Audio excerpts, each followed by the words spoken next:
What's good, YouTube? Hope you guys are doing well. Hope you guys are feeling blessed out there. We're back with another video. Today we're going to go into a full body training session.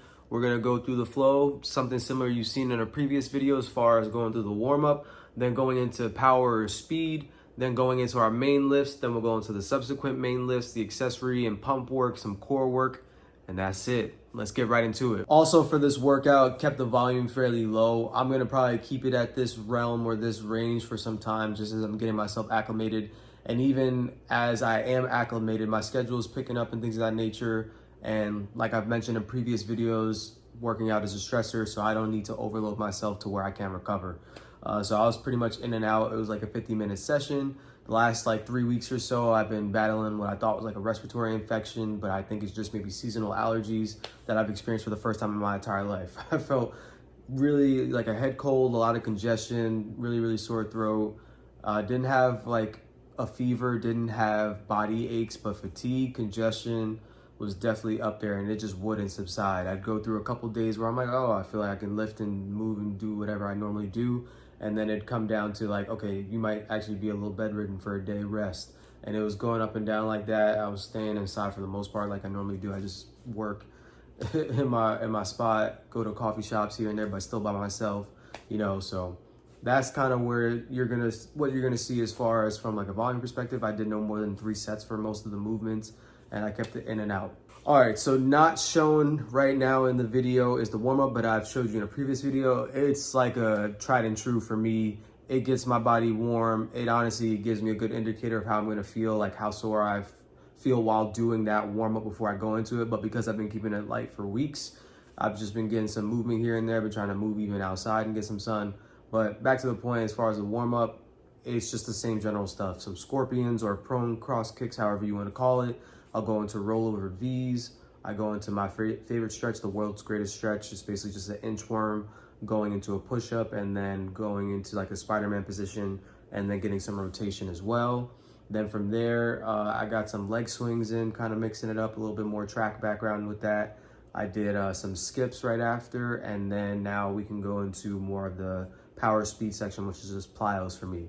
Just to get some context that I haven't gotten in a couple of days, I want to keep that as a quality that I keep going, because typically after like a week or so, you're going to start to not lose the quality completely, but where you basically were, whatever that baseline was, if you don't train that on a weekly basis, you will start to notice it when you try to re-add that back into the fold. So had some plyos, did some forward and back, got about like 15, 20 contacts with each set. And then after that, I did a lateral. So you'll see that right here. And then also not shown, I like to get my body primed for the main lift. The main lift was gonna be barbell bench press. So after I did those plyos of going forward and back and then the lateral side to side, I went into plyo push-up just to get a few reps in, did 2 sets of like 3 or 4 reps. And then that got me ready to go right into bench. So for bench, because I'm trying to keep the volume down and normally I'll have a decent amount of warm-up sets, I just kind of get my body really warm before I get into it, so I don't have to go through that many warm-up sets, nor do I have to go through that many working sets. So I literally did 1 warm-up set and 2 working sets, and that was it.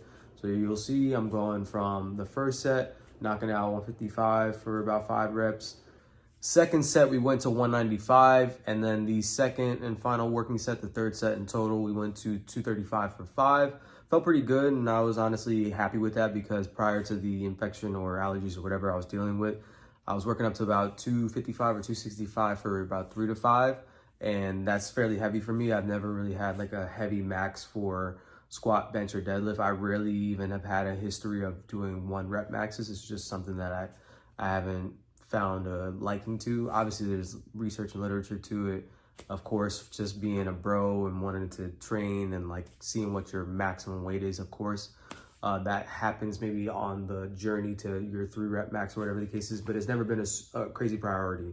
For me, it's always been get a good amount of just baseline strength, try to get above that, challenge yourself to grow and progress, be able to still have the skills and coordination to be able to do and move in different planes of motion and play the sports and do the things that I like to do, and be able to retain those qualities and get better in those qualities as best I can. Still be limber, still be mobile, not feel rigid because of the angles and positions in the sports and things that I like to do. I like to, as you've heard in other videos, I want to sprint, I want to jog, I want to hop and jump. I want to play basketball. I want to do combat sports like boxing. I want to learn jujitsu. I want to swing a bat. So all those are different things from rotation, a lot of flexion, extension, and also being able to have a decent idea of the frequency to where I'm preparing myself to do those things, but not doing too much to where it takes me out of doing those things.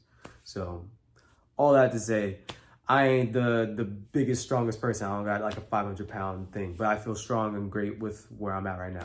But anywho, that was that for the bench part. Then we went into our leg-based movement. It's always gonna be like a back and forth. So if the first main lift is lower, it would be like lower, upper. That's just a personal preference for me. Obviously, if that's the axis or the pieces of equipment that you have access to and you got to go lower, upper, do what you got to do. You could superset them. You could just do the 3, 4, 5, whatever prescribed amount of reps and sets, back to back, and then just go into the next movement. But after that, we went into the leg-based movement. For me, keeping the focus or the intent kind of on the moderate side. It wasn't like I was going all out, especially on legs for this. I went into a Cossack squat. This is something that's been nice to add back in because I, once again, like that loaded kind of feel or loaded mobility feel. Just, it's nice for my joints and my muscles. And I haven't been really incorporating multiple planes because I've been so hyper-focused on the tendonitis and my knee stuff. So been adding that back in. Mentally, it's not tough, but psychologically, I know I could easily pick up or hold a 120 or something super heavy because I feel like I have fairly strong adductors and strong legs, but I got to find my way to ease back in, focus more on the range of motion, focus more on being able to really like get out of that movement rather than just feel like I'm sinking into it and then like using a whole bunch of other muscle groups to pull myself back up. But we went for 2 sets, 6 to 8 reps. I think for both sets I did 6, kept it fairly moderate just because I know even though I can do a decent amount of weight, between that movement and any sort of like Bulgarian split squat where I'm going through a really long stretch or range of motion, the soreness for me picks up fast. So that's a capacity thing for me that I still have to work on. So I kept it to 6. Then from here, we went into a high-low cable row. It's something that I got from a coach and mentor, and it's not like it's a brand new movement, but got from them in the sense of like it's something I've never really incorporated or I haven't really loved or found a good connection to. And then after like 3-4 years of not doing it and just doing it a couple months ago with the coach, I was like, oh, this feels great. Like, why haven't I not done this? So I feel like it's been in the program pretty consistently for about the last like 2 months, maybe even longer than that. And I feel like it's probably got a place to stay. I'll just find ways to either progress by increasing in weight, increasing in reps. It's just a good stretch, feels great. I do have my moments though where I'm like, dang, like I'm trying to find ways to still keep some of my other favorite lifts as well, because that's a big part of it. Like if you're engaged while doing it, you're gonna wanna maintain or be focused to do it to progress in that movement, which then is gonna lead to the adaptation and the growth. But I at least have a day where out of my 3 strength training days, I have a heavy pull, like a vertical pull, and I have switched it over to chin up instead of the pull-ups that I've been doing, like weighted chin-ups. And then on the other day, I have Pendlay rows. So those are both 2 days or 2 movements that I can load fairly heavy from back because I just enjoy them and they feel good. I get stronger, my grip improves from it as well.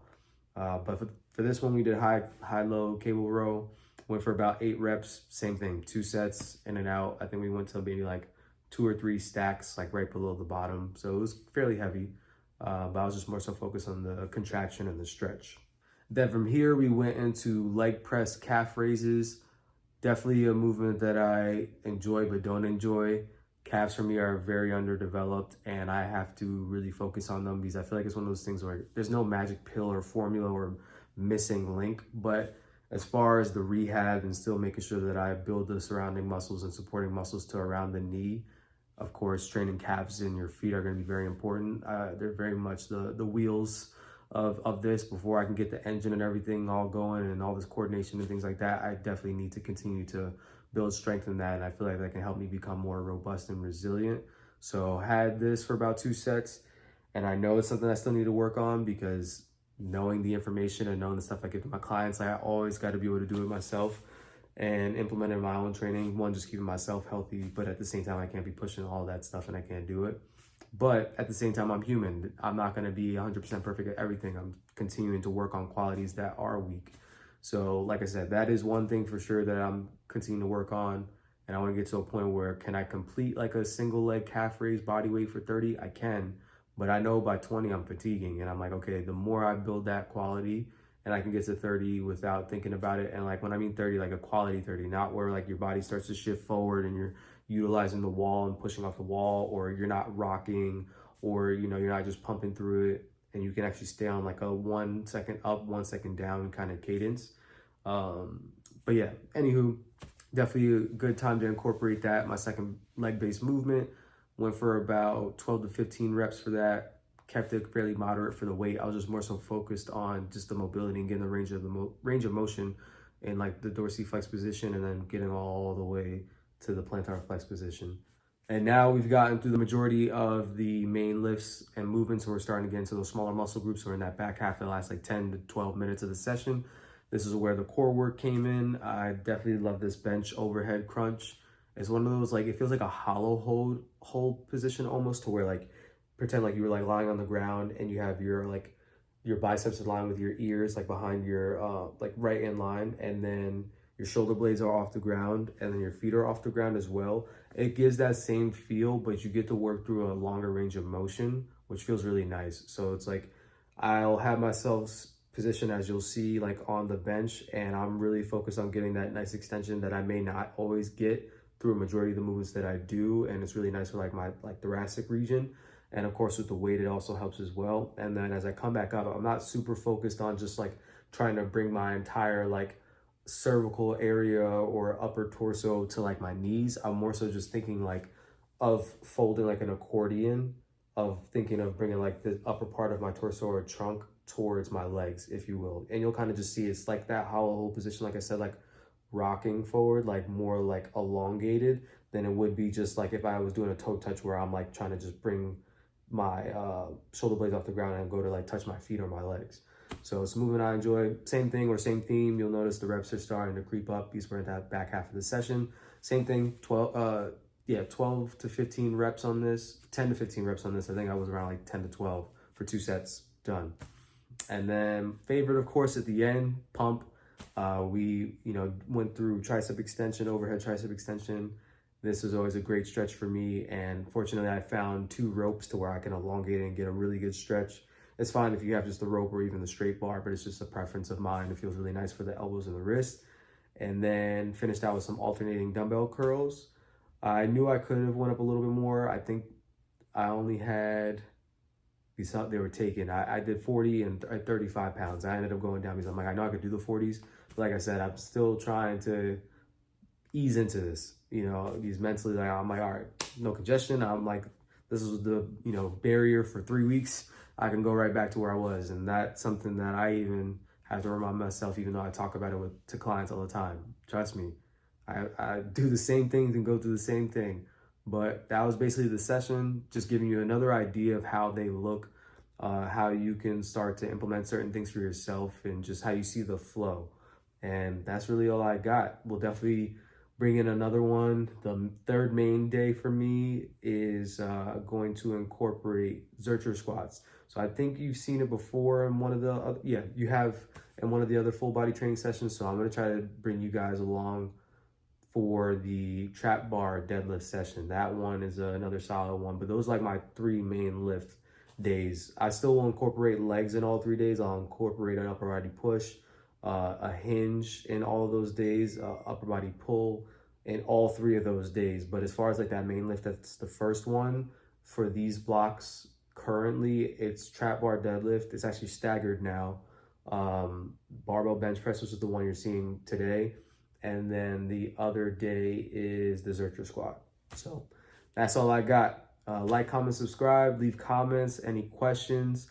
Just want to continue to give you guys a visual, employ you guys and empower you guys to move your body, give you guys some ideas and something to think about, and to maybe be inquisitive, to research on your own, or even see more of what I do as far as, just inspiring you to get stronger, increase your quality of life, get better quality of life, feel better, feel limber, feel great, and feel present.